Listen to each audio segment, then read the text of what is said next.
Good morning.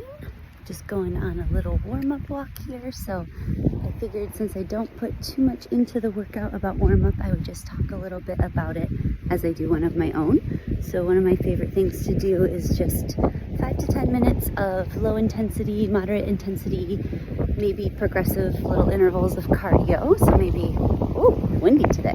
Actually cold here in Florida. But maybe like walk for a couple minutes, then maybe if I was feeling it, jog for 30 seconds, walk for 15 seconds, jog for 45 seconds, walk for 30 seconds, jog for a minute, walk for 45 seconds, and maybe repeat that a few times. So just until you're kind of feeling low level, warmed up, not really, maybe like just on the cusp of breaking a sweat, but nothing too intense.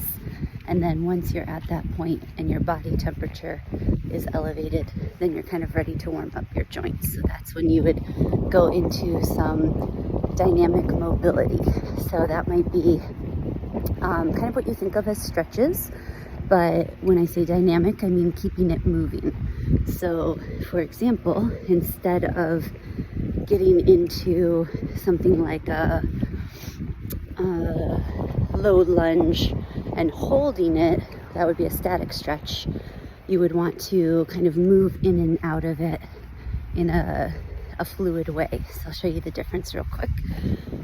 Static would be if you kind of got into a position like this and you're just holding it, versus dynamic is going to be maybe you're rocking back and forth, or maybe you're only in it for about 3 seconds, and then maybe you step the back leg in and you hold a squat or go side to side dynamically for about 3 seconds, and then try the other side for about 3 seconds. So that's dynamic stretching, when you're kind of moving in and out of it. And that's better before lifting, because if you just hold a stretch for 30 seconds, essentially what you're doing is telling your nervous system to relax.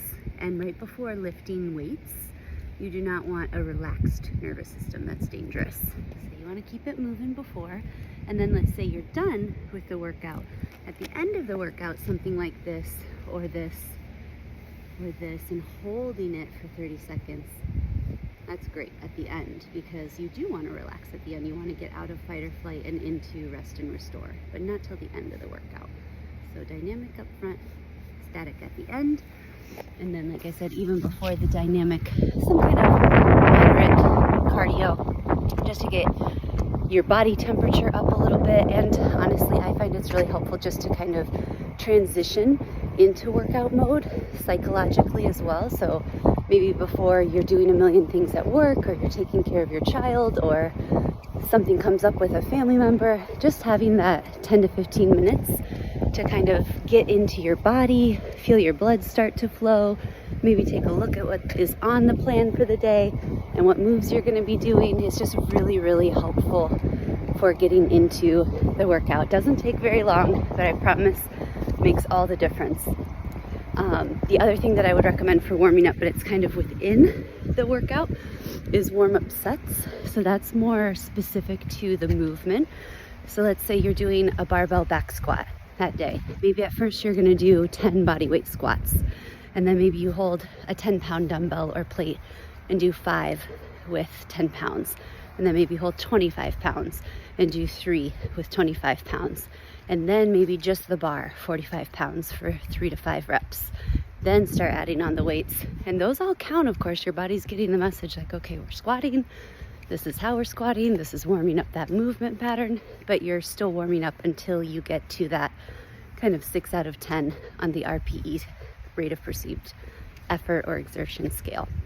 At that point, once you're at a 6 and above, you're in your working sets, you start taking your notes. Maybe you take notes too on what weights you did for warm-up sets, just so you know, and over time you'll probably notice maybe something like just the bar is a working set when you first get to the bar, and then over time maybe that becomes a warm-up set, and maybe even 65, which is the bar plus 2 10-pound plates, becomes a warm-up set. So you'll get stronger over time, and your ratings will change, and your warm-up will change. My warm-up has gotten longer as I've aged and as I've gotten more trained. I think that happens to most people. So I actually will warm up for even up to like 25 minutes sometimes, just to like feel fully ready and primed. And it's not like, oh my God, I'm gonna be working out an hour and a half. It's like that warm-up is so holistic from both like cardiorespiratory standpoint and getting my joints ready and doing all the warm-up sets, that then when I get into my working sets, they're so much more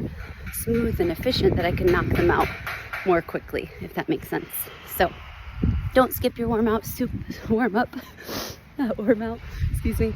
Got a little allergy stuff going on today. Don't skip your warm up, super important. Cool down, I think, is very important psychologically. Like, it just is nice to literally lie there and take some deep breaths and give yourself credit for showing up for yourself. Maybe reflect on your strong points and your points that you can grow. But the research on actual, like, this is necessary to be safe and effective and get better over time is not as much there, just so you know. So if you are ever like, I finished that last lift and I just gotta run and pick up my kid or get back to work or take a shower or whatever it is, that's actually okay. I don't think it'll do you any favors with your flexibility long term, but it's okay. Versus like the warm-up, never ever skip the warm-up. It is not a good idea. You will get injured or just have kind of a crappy lift. So always warm up. Hopefully that's helpful. If you have any questions, let me know. Talk soon.